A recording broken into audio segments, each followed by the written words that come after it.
నాకు తేడా తెలియని వ్యక్తి ముఖ్యమంత్రిగా ఉన్నందుకు నేను నిజంగానే సిగ్గుపడుతున్నాను సార్. పంట బీమాకు రైతు బీమాకు తేడా తెలియని వ్యక్తి మీ గొప్ప నాయకుడు, గొప్ప ముఖ్యమంత్రి. అధ్యక్ష, నేను ఒకటే మాట అంటా ఉన్నా అధ్యక్ష, వారు పర్సనల్ గా చాలా దారుణాతి దారుణంగా ఒక ముఖ్యమంత్రిలా కాకుండా ఏదో పిసిసి అధ్యక్ష పదవుల్లో అక్కడ గాంధీ భవన్ లో కూర్చుని ఒక ప్రెస్ మీట్ లో మాట్లాడినట్టు స్వీపింగ్ రిమార్క్స్. అధ్యక్ష, ఇవాళ ఆయన ఒక గౌరవమైన రాజ్యాంగబద్ధమైన పదవిలో ఉన్నారు. అధ్యక్ష, నేనేమంటా ఉన్నా అధ్యక్ష, చెప్పాలి, గుర్తు చేయాలి, ఆయన గుర్తులేదు. నేనేమంటున్నా అధ్యక్ష, నేరెళ్లలో ఏదో జరిగింది, శాండ్ మాఫియా అని ఇష్టం వచ్చినట్టు మాట్లాడుతున్నారు. నేను ఒకటే అడుగుతున్నా అధ్యక్ష, 2004 నుంచి 14 వరకు శాండ్ మీద ఈ రాష్ట్రంలో, ఆంధ్రప్రదేశ్ రాష్ట్రంలో, తెలంగాణ ప్రాంతంలో వచ్చిన ఆదాయం, మొత్తం రాష్ట్రానికి సమకూరిన ఆదాయం 39.5 కోట్లు అధ్యక్ష. అంటే సంవత్సరానికి 4 కోట్ల ఆదాయం కూడా రాలే.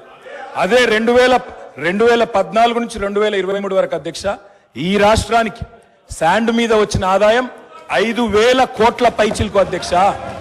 4 కోట్లు కూడా ఆదాయం లేని నాడు శాండ్ మాఫియా అవ్వలేదు సార్. కాంగ్రెస్ పార్టీదా? కాంగ్రెస్ పార్టీల జేబులు, నాయకుల జేబులు నిండినాయా?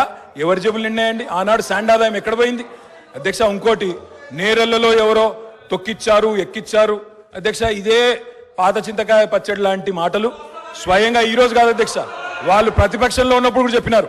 ఇది 2018కి ముందు చెప్పినరు, తర్వాత చెప్పినరు.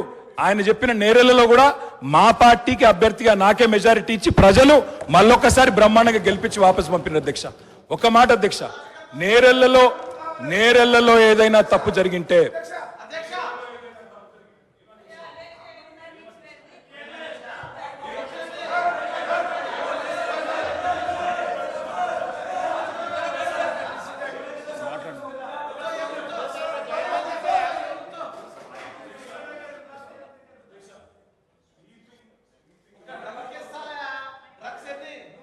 స్వీపింగ్ రిమార్క్స్, నోటికి ఎంత వస్తే అంత మాట్లాడడం. నేను ఒకటే మాట అంటున్నా అధ్యక్ష, ఇవాళ అధికారం వాళ్ళ చేతుల్లో ఉంది. ఏ విచారణ చేసుకుంటారో చేసుకోమనండి, మాకు అభ్యంతరం లేదు. కానీ ఇష్టం వచ్చినట్టు స్వీపింగ్ జనరలైజేషన్లు చేసుకోవడం, నోటికి వచ్చినట్టు మాట్లాడడం, ఇది ఒక ముఖ్యమంత్రి పదవి స్థాయిలో ఉండే వ్యక్తికి తగదు. పంట బీమాకు రైతు బీమాకు తేడా తెలియని వ్యక్తి అక్కడ కూర్చోవడం నిజంగా ఈ రాష్ట్ర ప్రజలు సిగ్గుతో తలదించుకుంటున్నారు. ముఖ్యమంత్రి గారు. అధ్యక్ష, ప్రజాస్వామ్యంలో ప్రతిపక్షాలకు అవకాశం ఇవ్వాలి, వాళ్ళు ఏదైనా వివరణ ఇచ్చుకునే అవకాశం ఇవ్వాలనే ఉద్దేశంతో మైక్ ఇచ్చాము. మైక్ ఇవ్వండి అని మిమ్మల్ని రిక్వెస్ట్ చేసినా మీరు వారికి ఇచ్చిండ్రు, పెద్ద మనసు చేసుకొని. దాని ద్వారా ప్రజలకు ఏమైనా ఉపయోగపడేది. కానీ నేను మాట్లాడిన అంశాలలో ఏమైనా తప్పులుంటే వాటిని ప్రస్తావించుంటే డెఫినెట్గా అవకాశాన్ని వారు సద్వినియోగం చేసుకున్నాడు. కానీ వారు ఏం మాట్లాడుతారు, మళ్ళీ అక్కసు వెళ్ళగక్కుతున్నాడు.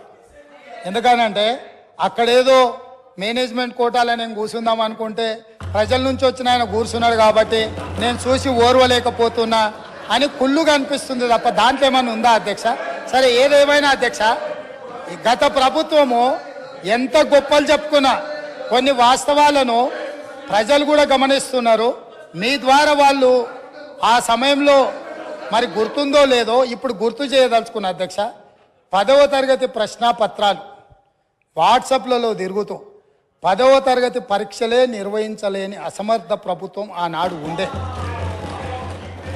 12వ తరగతి అంటే ఇంటర్మీడియట్ ప్రశ్నాపత్రాలు చక్కగా దిద్ది ఫలితాలు ప్రకటించలేక ప్రభుత్వం ప్రైవేటు వ్యక్తులకు, ఆనాటి మంత్రివర్గంలో ఉన్న కీలకమైన వ్యక్తి యొక్క మిత్రులకు ఆ కాంట్రాక్టు కట్టబెట్టడంతో సిజీజీ నుంచి తప్పించి అనుభవం లేని వాళ్లకు మిత్రులకు కట్టబెట్టడంతో అందులో జరిగిన ఫలితాల అవకతవకలలా 25 మంది నోనోగు మీసాల యువకులు ఆత్మహత్యలు చేసుకున్నారు.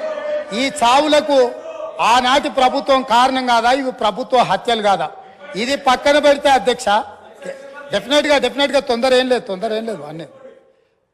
అది కాకుండా అధ్యక్ష, తెలంగాణ పబ్లిక్ సర్వీస్ కమిషన్ మీకు తెలుసు ఎంత ప్రతిష్టాత్మకమైన సంస్థ, ఎంత బాధ్యతగా పరీక్షలు నిర్వహించాలి, ఎంత బాధ్యతాయుతంగా వ్యవహరించాలి.